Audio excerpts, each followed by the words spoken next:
রাজপথ কারো সাথে বেইমানি করে না। আপনারা যে আমাকে নিয়ে রাজপথে ছিলেন, আমি যে আপনাদেরকে নিয়ে রাজপথে ছিলাম, এই রাজপথ আমার সাথে বেইমানি করে নাই।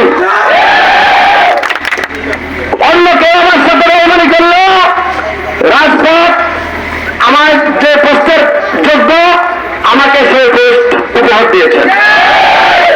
এটি কোনো কারো দয়ার দান নয়, এটি আপনাদের আমার সকলের পরিশ্রমের ফল।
আমরা তোমায় ভুলি নাই, আমরা তোমায় ভুলি নাই, আমরা তোমায় ভুলি নাই, আমরা তোমায় ভুলি নাই, আমরা তোমায় ভুলি নাই, আমরা তোমায় ভুলি নাই, আমরা তোমায় ভুলি নাই, আমরা তোমায় ভুলি নাই, আমরা তোমায় ভুলি নাই, আমরা তোমায় ভুলি নাই, আমরা তোমায় ভুলি নাই। লাল গোলাপ শুভেচ্ছা, পক্ষ থেকে লাল গোলাপ শুভেচ্ছা, লাল গোলাপ শুভেচ্ছা, পক্ষ থেকে লাল গোলাপ শুভেচ্ছা, লাল গোলাপ শুভেচ্ছা, পক্ষ থেকে লাল গোলাপ শুভেচ্ছা, শুভেচ্ছার স্বাগত, শুভেচ্ছার স্বাগত, লাল গোলাপ শুভেচ্ছা, ভাইয়ের পক্ষ থেকে ভাইয়ের পক্ষ থেকে লাল গোলাপ শুভেচ্ছা, নেতার আগমন, শুভেচ্ছার স্বাগত, জেলার নেতার আগমন, শুভেচ্ছার স্বাগত, শুভেচ্ছার স্বাগত,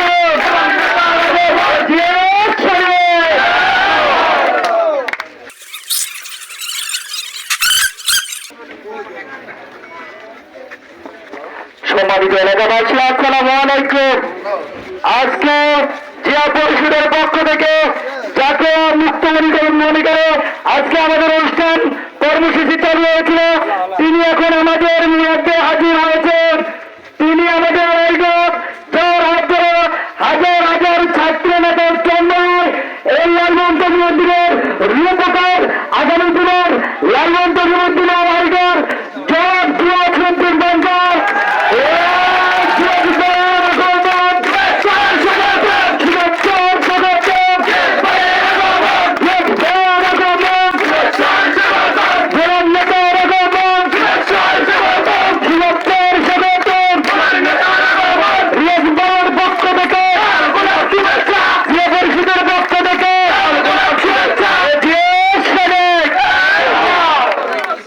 সম্মানিত এলাকাবাসী, এখন আপনাদের মাঝে বক্তব্য মণ্ডিত হয়েছে। উপস্থিত বাংলাদেশ জাতীয়তাবাদী দল বিএনপি, জাতীয়তাবাদী যুবদল, জাতীয়তাবাদী ছাত্রদল, জাতীয়তাবাদী স্বেচ্ছাসেবক দল সহ বিভিন্ন অঙ্গ সংগঠনের নেতৃবৃন্দ, তারেক জিয়া পরিষদের নেতৃবৃন্দ, পঞ্চায়েত ক্রীড়া পরিষদের নেতৃবৃন্দ, জিয়া পরিষদের নেতৃবৃন্দ, বীরবিক্রম পরিষদের নেতৃবৃন্দ, সকলকে আমি গোড়া জেলা যুবদলের পক্ষ থেকে সংগ্রামী সালাম ও শুভেচ্ছা জানাচ্ছি। আসসালামু আলাইকুম ওয়া রাহমাতুল্লাহি ওয়া বারাকাতুহু। সংগ্রামী সাথী বন্ধুগণ, আজকে এই সংবর্ধনার সভায় দাঁড়িয়ে আমি আমার বক্তব্যের শুরুতেই অত্যন্ত শ্রদ্ধার সাথে স্মরণ করছি বহুদলীয় গণতন্ত্রের প্রবক্তা, বাংলার রাখাল রাজা, জাতীয়তাবাদী দল বিএনপির প্রতিষ্ঠাতা শহীদ রাষ্ট্রপতি জিয়াউর রহমান সাহেবকে আমি অত্যন্ত শ্রদ্ধার সাথে স্মরণ করছি।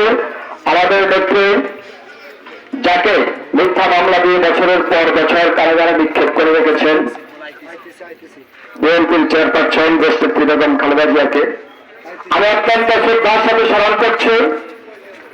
বাংলার মহাকাব্যের মহানায়ক, এক দফা আন্দোলনের মহান নায়ক, ছাত্র আন্দোলনের গণ অভ্যুত্থানের মহান নায়ক, বাংলার 20 কোটি মানুষের হৃদয়ের স্পন্দন, আগামী দিনের রাষ্ট্রনায়ক জনাব তারেক রহমান সাহেবকে আমি অত্যন্ত শ্রদ্ধার সাথে স্মরণ করছি। যাদের রক্তের বিনিময়ে, যাদের জীবনের বিনিময়ে আজ আমরা এই খোলা মাঠে কথা বলার সুযোগ পেয়েছি। যারা শহীদ হয়েছেন তাদের মধ্যে সর্বপ্রথম যিনি জীবন দিয়েছেন রংপুরের ছেলে, এই সোনার বাংলার সূর্য সন্তান জনাব আবু সাইদকে আমি অত্যন্ত শ্রদ্ধার সাথে স্মরণ করছি। যে মুক্ত আন্দোলন চলাকালে আন্দোলনকারী ভাইদেরকে পানি এগিয়ে দিয়েছিল, বলেছিল ভাই পানি লাগবে, পানি, সেই মুক্ত পানি হাতে নিয়ে রাজপথে শহীদ হয়েছেন। আমি মুক্তকে অত্যন্ত শ্রদ্ধার সাথে স্মরণ করছি। আমি অত্যন্ত শ্রদ্ধার সাথে স্মরণ করছি আমাদের শম্ভুপুরের মাটি মানুষের ছেলে, শম্ভুপুরের মাটি মানুষের সন্তান দহাদার বাড়ির মনির হোসেনকে। তিনি এই আন্দোলনে জীবন দিয়েছেন। মনির সহ আমাদের ভোলা জেলার 64 জন জীবন দিয়েছেন, সারা বাংলাদেশে জীবন দিয়েছেন 2000 উপরে। আমরা সকলের জন্য 5 ওয়াক্ত নামাজ পড়ে দোয়া করব। আমি সকলের রুহের মাগফিরাত কামনা করছি। সংগ্রামী সাথী বন্ধুগণ, আজকে আপনারা অত্যন্ত কষ্ট করে আমাকে সংগঠিত করেছেন। আপনারা অনেকেই কষ্ট করে কুঞ্জুরহাট দিয়েছেন আমাকে রিসিভ করতে। যারা এই কষ্ট করেছেন, অক্লান্ত পরিশ্রমের বিনিময়ে সবাইকে সাফল্যমণ্ডিত করেছেন, আমি আপনাদের সবার প্রতি গভীর কৃতজ্ঞতা জ্ঞাপন করছি। আপনারা আমার ঋণের বোঝা অত্যন্ত ভারী করে ফেলেছেন। আপনারা আমাকে অনেক ঋণী করে ফেলেছেন। আপনারা যদি আমাকে এই রাজনৈতিক ময়দানে বাঁচিয়ে রাখেন, এই রাজপথে বাঁচিয়ে রাখেন, তাহলে ইনশাআল্লাহ আমি আপনাদের ঋণ পরিশোধ করার চেষ্টা করব।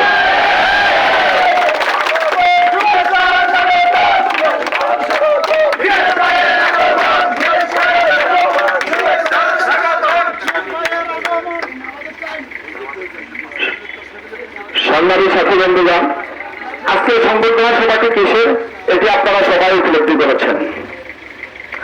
আমি গত 17 বছরে আপনাদের সকলকে সাথে নিয়ে ভোলা, বরিশাল, ঢাকা, চট্টগ্রাম সকল জায়গায় তারেক রহমানের নির্দেশে সকল প্রোগ্রামে স্বতঃস্ফূর্ত উপস্থিত ছিলাম এবং আপনাদেরকে নিয়ে রাজপথে আন্দোলনে ছিলাম। আমাদের আপনাদের আন্দোলন বাংলাদেশ জাতীয়তাবাদী যুব দলের কেন্দ্রীয় কমিটির চোখে পড়েছে, বাংলাদেশ জাতীয়তাবাদী দল ভোলা জেলা শাখার চোখে পড়েছে। তারা অত্যন্ত সন্তুষ্ট হয়ে ভোলা জেলার পূর্ণাঙ্গ কমিটিতে আমাকে সহসাধারণ সম্পাদক হিসাবে নির্বাচিত করেছে। সংগ্রামী সাথী বন্ধুগণ, এই দক্ষিণ দিনে ভোলা জেলা কমিটির কোন সংগঠনের এই একটি প্রথম পোস্ট দিয়ে আপনাদেরকে পুরস্কৃত করেছে। এই সম্মান আমি মনে করি আমার নয়, এই সম্মান আপনাদের সকলের। কারণ আপনাদের সকলের আন্দোলনের বিনিময়ে, আপনাদের সকলের পরিশ্রমের বিনিময়ে আপনাদেরকে এই পুরস্কারটি দেওয়া হয়েছে। সংগ্রামী সাথী বন্ধুগণ, যারা আজকে রাজনীতি করছেন তাদেরকে রাজপথ কারো সাথে বেইমানি করে না। আপনারা যে আমাকে নিয়ে রাজপথে ছিলেন, আমি যে আপনাদেরকে নিয়ে রাজপথে ছিলাম, এই রাজপথ আমার সাথে বেইমানি করে নাই। অন্য কেউ আমার সাথে বেইমানি করলো, রাজপথ আমার যে পোস্টের যোগ্য আমাকে সেই পোস্ট উপহার দিয়েছেন। এটি কোন কারো দয়ার দান নয়, এটি আপনাদের আমার সকলের পরিশ্রমের ফল। সংগ্রামী সাথী বন্ধুগণ, আমি আপনাদেরকে আসলে কিছু দেওয়ার সুযোগ নেই, কিছু দিতে পারছি না। বিগত 17 বছরে তো আমরা কিছু পাই নাই। আজকেও যদি কেউ কিছু না পান, তাহলে আমার দিকে চেয়ে আপনারা বড় কষ্ট রাখবেন না। তো একটি কথা মনে রাখবেন, আজকের দিনে তো বাজারে আপনারা মুখ ফুলিয়ে চলতে পারতেছেন। কেউ আপনাকে একটি থাবর দেবে, কেউ আপনাকে ঠাড়া দেবে, আপনি বাজার থেকে বের হওয়ার সময় কেউ আপনাকে মার দিবে, এমন কোনো ভয় পাওয়ার পাবেন নেই। অন্তত নিয়ে বেড়ে চলার সুযোগটা আপনারা পেয়েছেন। যাদের রক্তের বিনিময়ে আমরা এই সুযোগ পেয়েছি, আমরা তাদেরকে কৃতজ্ঞ থাকবো, আমরা তাদেরকে স্মরণ রাখবো। আপনারা আজকে যে কষ্ট করেছেন, আপনারা আমার যে ঋণের বোঝা ভারী করে ফেলেছেন, আমি আপনাদের প্রতি সারা জীবন কৃতজ্ঞ থাকবো। আপনাদের এই কষ্টের কথা আমি স্মরণ রাখবো। ইনশাআল্লাহ আপনাদের এই কৃতজ্ঞতার ঋণ আমি পরিশোধ করার চেষ্টা করব। আজান দিয়েছে, নামাজের সময় হয়ে গিয়েছে, তাই আজ বক্তব্য বাড়ালাম না। ইনশাআল্লাহ আপনারা সবাই ভালো থাকবেন। আগামী দিনে